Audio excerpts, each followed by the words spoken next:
Alright, this video is about electromagnetic radiation, and it picks up some of the information that was already given in the mission, but from there on will provide some additional and certainly interesting information which is not really necessary to follow the rest of the course. However, feel free to watch the video, to ask further questions afterwards, or just to stop it at any time and leave it out. So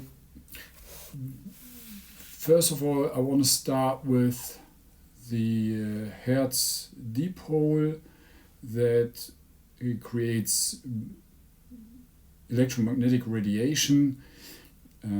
Go here a little bit further into detail and put together some of the information that was already given, and extend that at a certain stage. I will then follow with another example where we look at the transformation of different forms of waves and energy. In particular, that means the question like how sound signals can be transported over a large distance, like radio station. We will move on to another example, the synchrotron or cyclotron, where charged particles are accelerated up to almost the speed of light. What that has to do with electromagnetic radiation. And finally, I will briefly explain to you one experiment where the speed of light can be determined. This is, I think, part of the syllabus, but however, this is not so important that you have to watch the full video just to see that. Okay, let's start with the Hertz dipole. We have already been looking at the components of the swing circuit. So in particular, it's the coil or the inductor and the capacitor. And then we have reduced the coil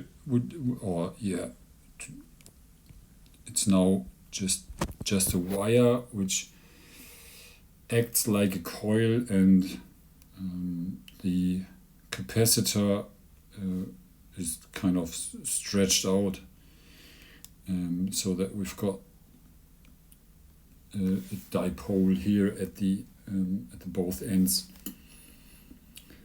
So let's look at the case that there is an external alternating current.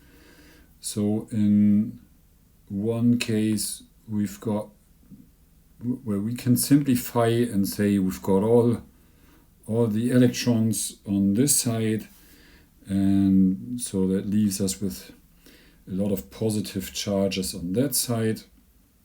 And in this case we have an electric field that is going from here to there, pointing in this direction.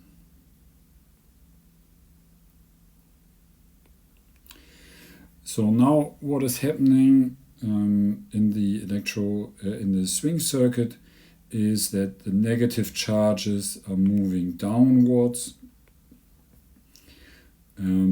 So there's going to be less charge on the top, less negative charge, but the current is increasing. And when there is a current in this wire, we know that a magnetic field, and let's look at the direction, take the left hand rule, so it's going here into the screen and here it comes out of the screen.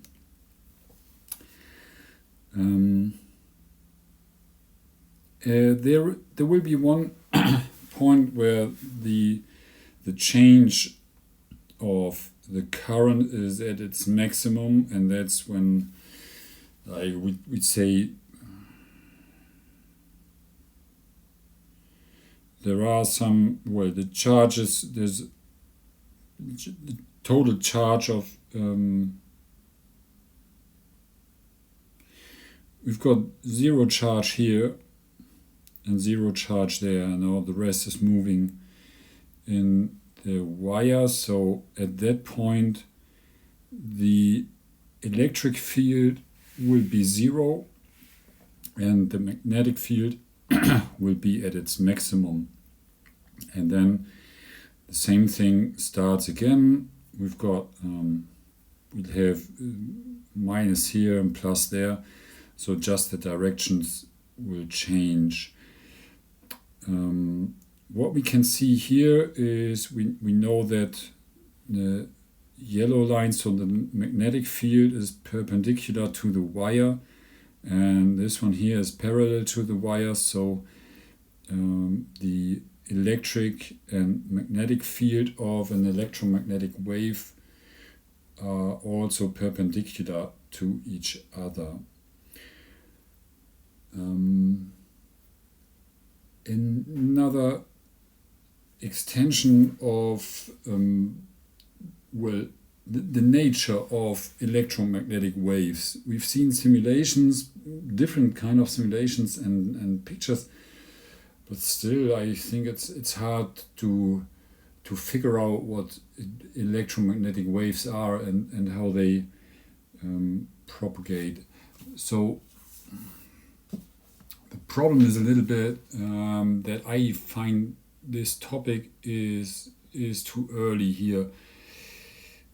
So I might say from time to time that we will discuss this a little bit later.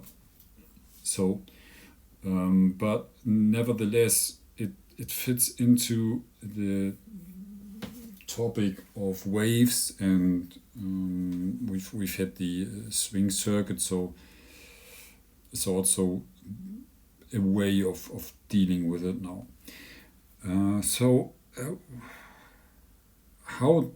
What kind of concept do we have of the electric and magnetic field? Is that we say that the space is full of field vectors, but let's consider them as being zero.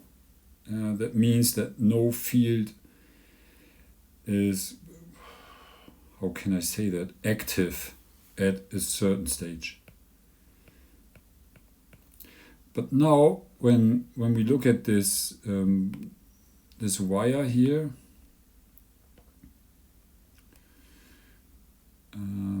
all of a sudden these well, not all of a sudden, but the field vectors start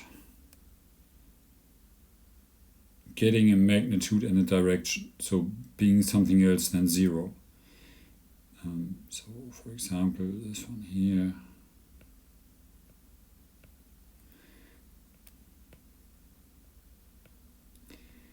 and we have already seen and we know from the formulas that the range of this field is infinite. So we can consider these field vectors of being little oscillators that start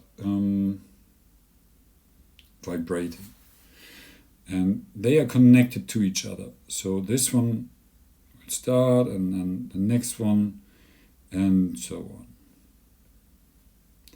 And then they might change here, direction. So basically it's these little vectors that the field vectors are getting bigger and smaller and bigger and smaller, and they are oscillating, and then they create this traveling wave through space. Now what I can't do here is draw in 3 dimensions. What you might know already is that well, electromagnetic waves, it's like when you use your smartphone, you don't have to point at a certain direction. So the waves will travel in any direction, means spherical waves. I can't draw that here, it's a little bit difficult to understand and realize. There are simulations, but I find them not very purposeful. But I hope that you've got the concept in mind, what leads the electromagnetic field to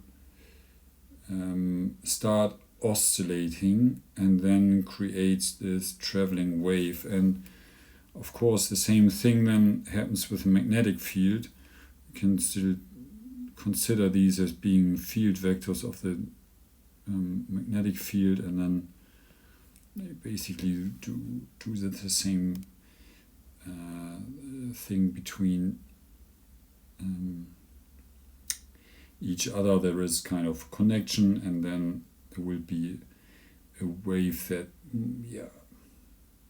with an alternating magnitude, and so we've got a wave with a certain amplitude, which is higher when the intensity is higher, when the current is higher, change of current, and so on. Okay, so now I promise to give you what I think is a nice example, because it demonstrates how energy is transferred but it always includes different types of waves, so mechanical and electromagnetic waves and electric waves. So the question is, when I, for example, record this video, let's say it's a live stream, so how does this information is created by myself, by my voice,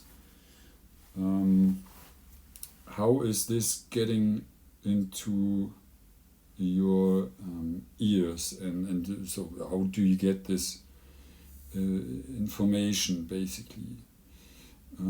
So I just have to look up one word which I forgot.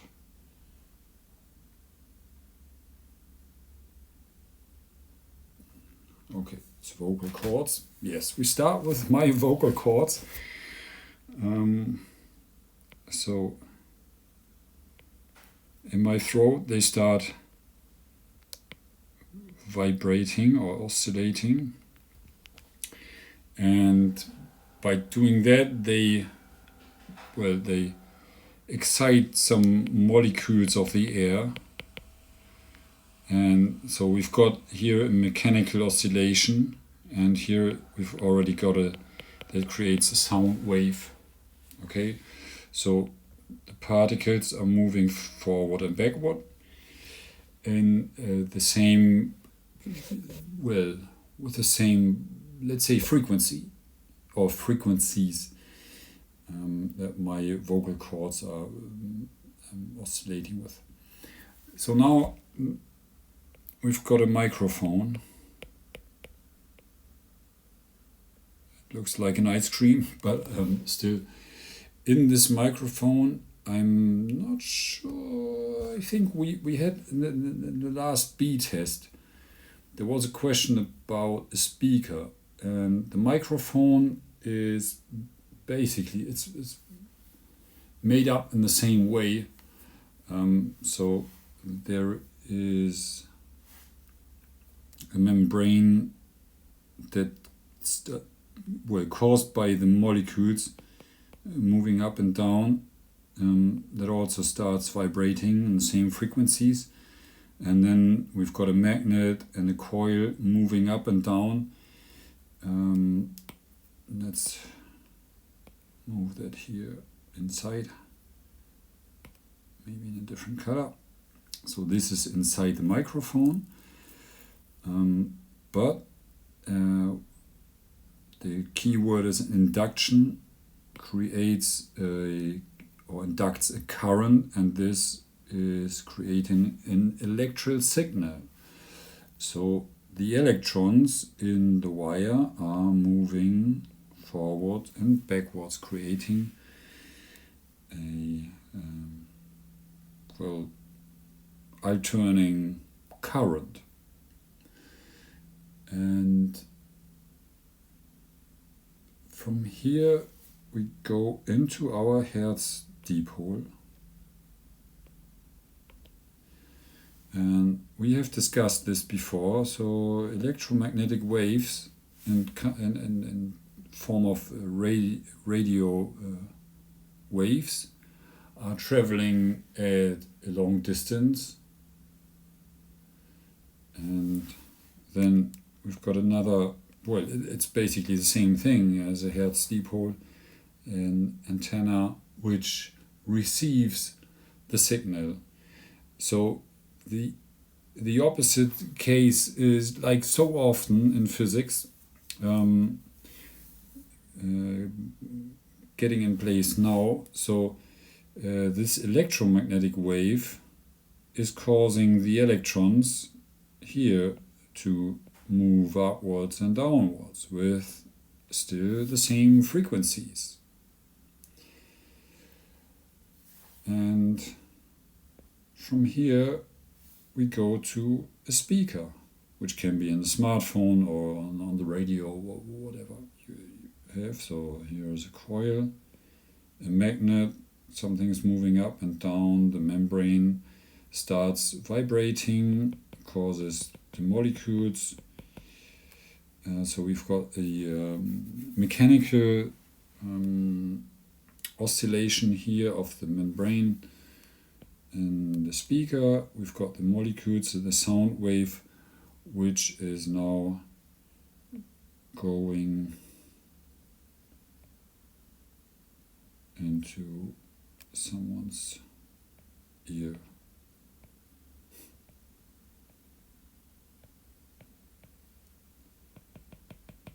So now you can hear what I was saying some time ago, and at a certain distance away from you. Now let me check what I've done here. So in the German version this was a bit wrong, but I still leave it here. So this is something called particle accelerator, and it's a circular form, more or less. There are linear accelerators also, but I will come to that point a little bit later. First of all, we have learned that accelerated particles emit energy in terms of, or in form of electromagnetic waves. So just briefly, the question how they are accelerated. You can see that here in this picture here. So basically, it's here the parts that are linear. There we've got little tubes that create electric fields with an alternating current. So we've got here, for example,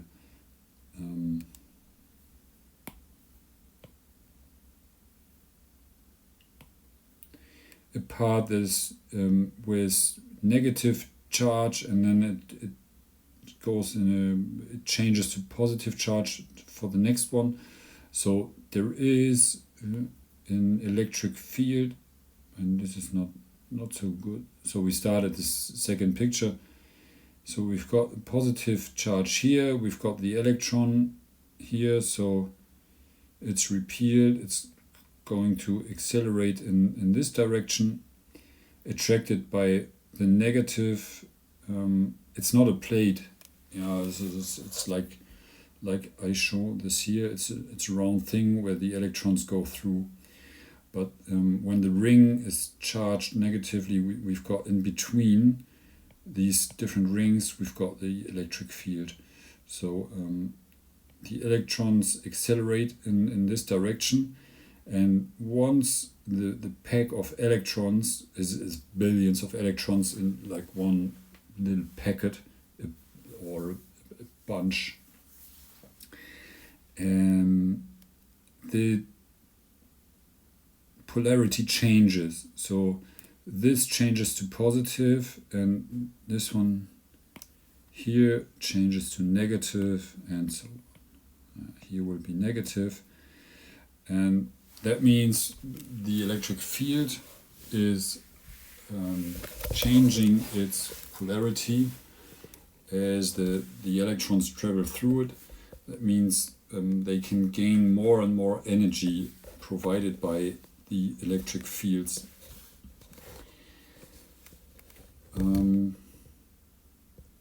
Now, if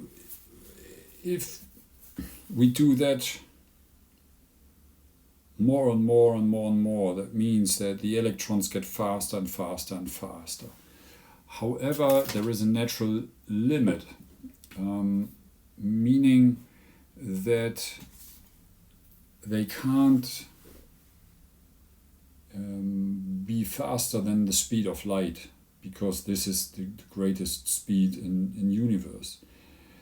So that means if we give them more and more energy, but so we've got the energy from the electromagnetic field, but it can't be transferred into kinetic energy, because at some stage they've already reached like 99.999% of the speed of light. We still give a huge amount of energy into it. The energy is converted into electromagnetic energy. Here it's still of no proper use, so it's basically loss of energy, which is but they still gain more energy. But this is something that we will never discuss at school. The electrons will also, and this is as a result of the theory of relativity of Einstein, we know that energy and mass are some kind of the same thing, so the electrons get heavier. And this is also something that can be used in these accelerators to produce other particles when they collide. But that's not our topic. So what is done here, for example, in the wiggler or the undulator, is that they've got magnets with north and south, south and north.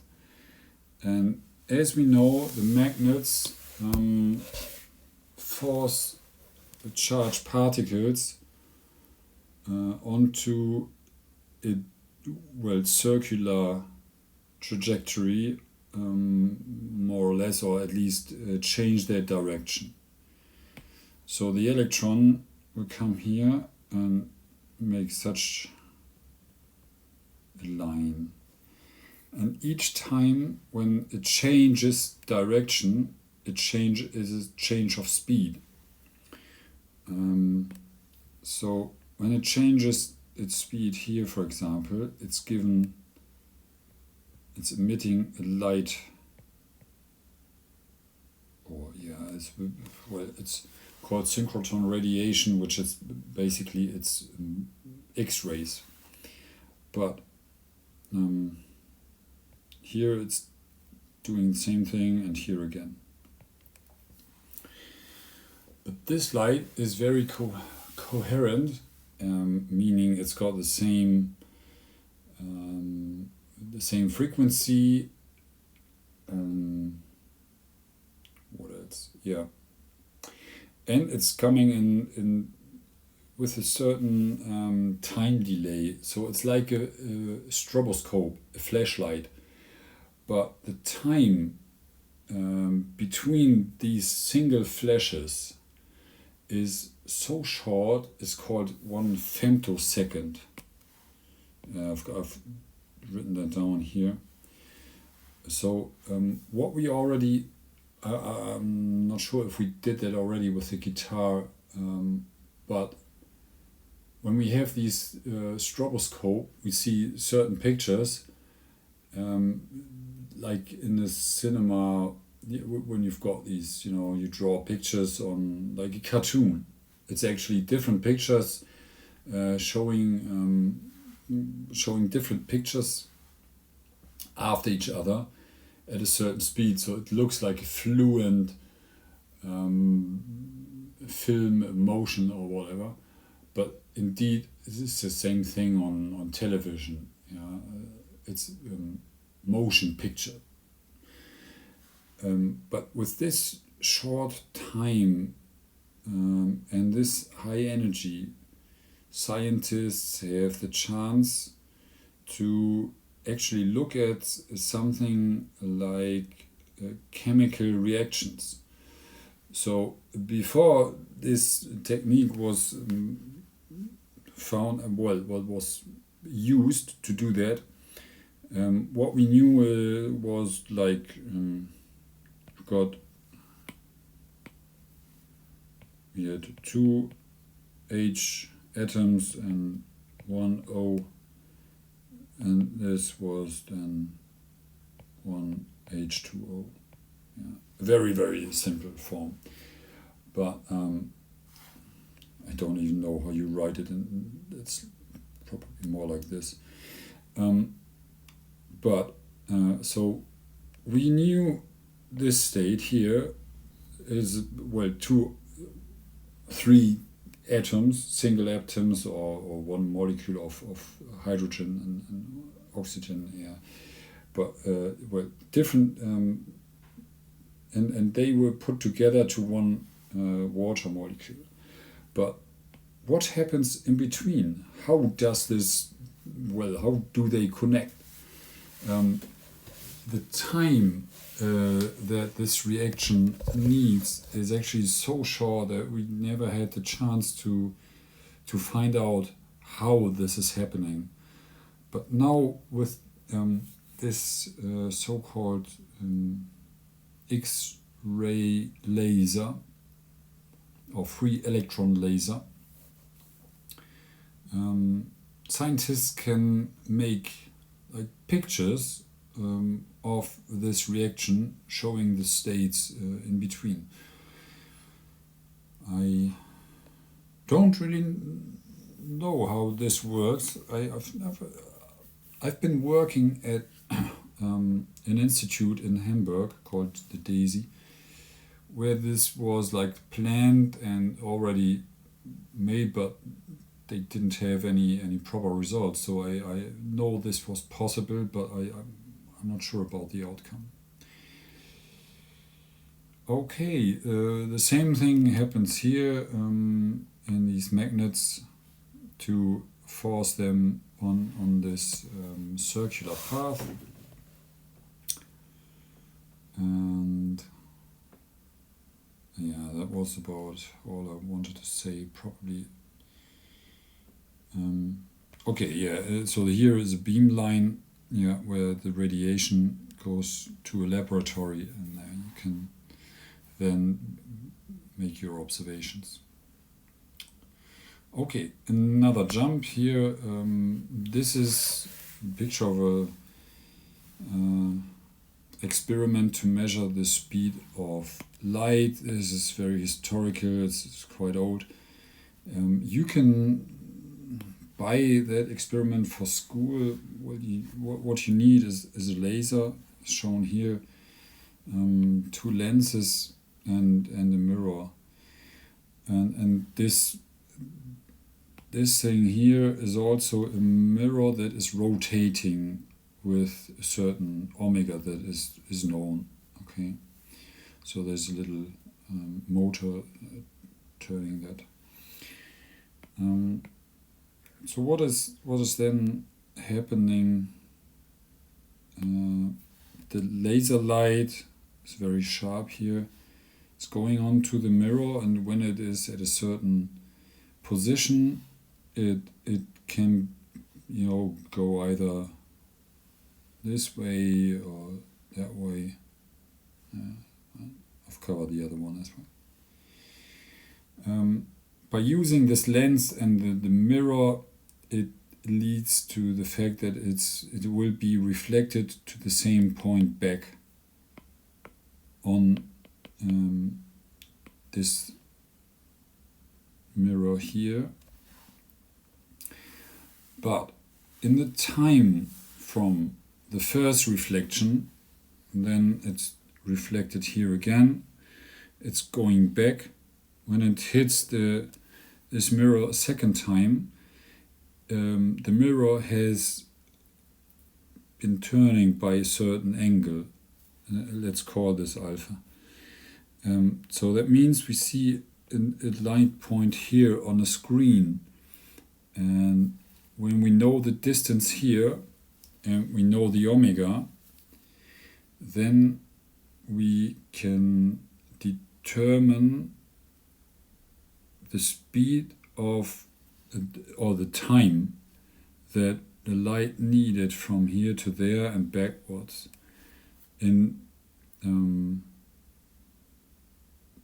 to result in this angle alpha here. I've done that in Hamburg once, I think. It took me several hours to set up this experiment, and the result wasn't very good. You need long distances, so you need big rooms. You have that, but it's not really exciting, the experiment. I mean, you see a light point on the wall and you measure the distance, and then you can do the same activities like calculating when I give you some values and say alpha is this and S is that.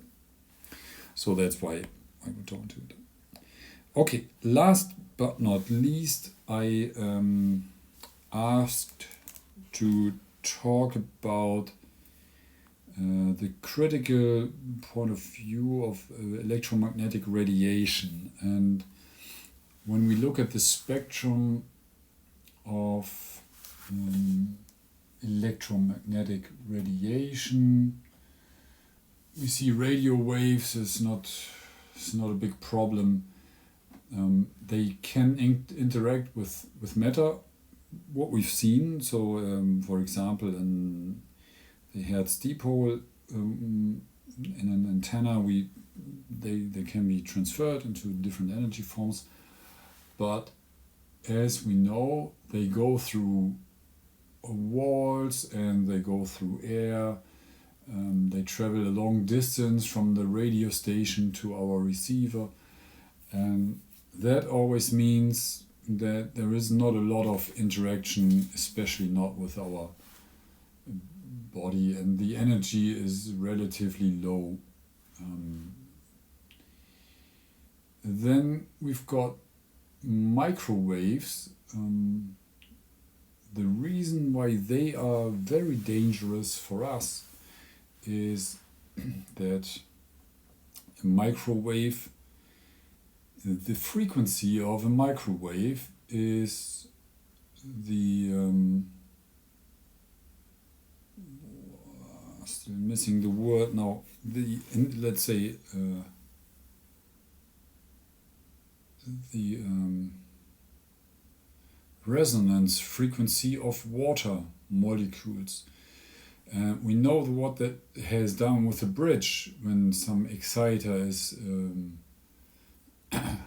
causing a vibration with the resonance frequency. It starts increasing the amplitude, and what happens in the microwave is the water molecules are excited, they start oscillating, and so they start moving. And we know from S5 that the movement of particles is, an indicator for that is the heat. So what happens there is they start moving, and that causes an increasing temperature. That's why we can heat up certain food in the microwave, which contains a lot of water. But with mushrooms, for example, they explode because there is only little reservoirs with water, and once that starts boiling, it's like there's a little explosion.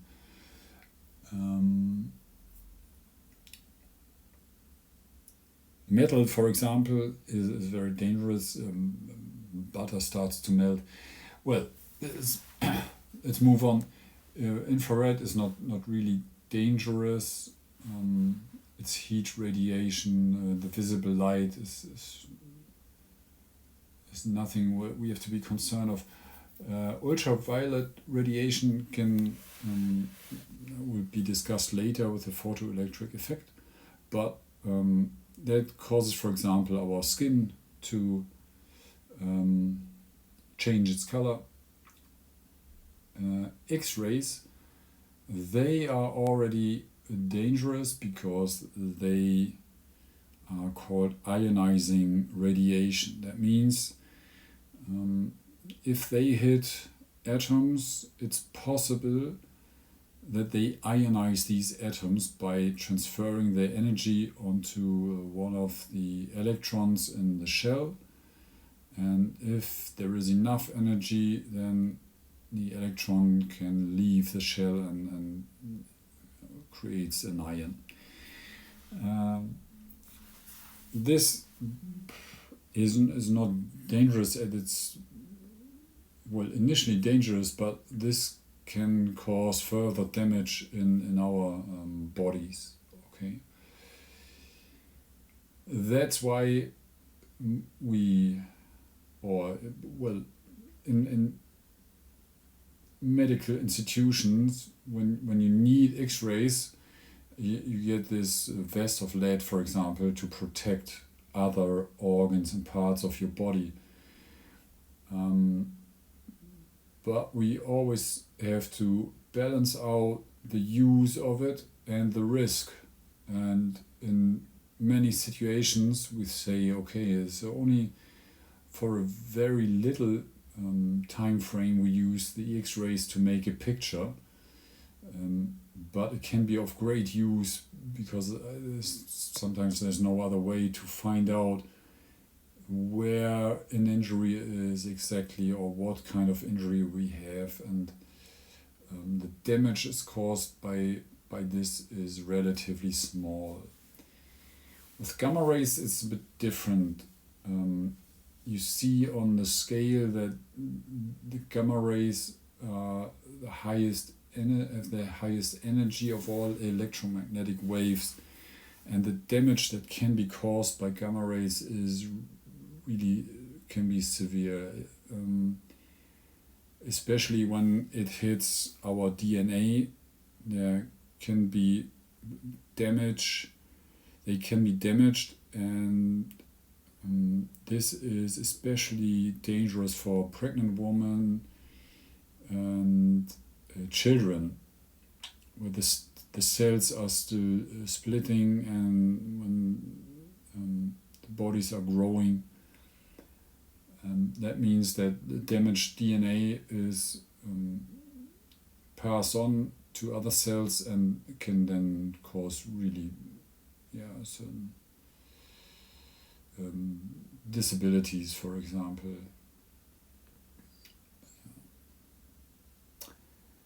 But if you have the choice of, let's say, having a tumor that can't be taken out,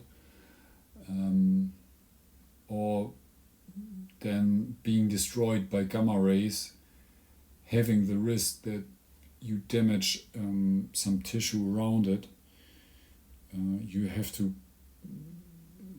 again, balance out the risk and the use of it. And in many cases, this is used to treat cancer.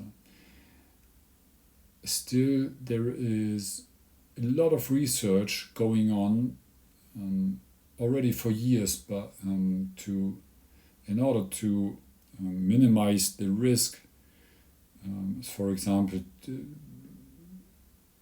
the problem that it only hits the tumor where it is, meaning that scientists try to find out exactly how much energy is needed so that the gamma rays stop at the tumor, not before and not after, behind it. It's different kind of radio therapy using protons, for example, or antimatter. So, whoever's interested in that, it's certainly something where there's still a lot of work to do. Okay, I've been talking enough. I could say a lot more, so don't hesitate to ask any further questions, but for now, it should be enough.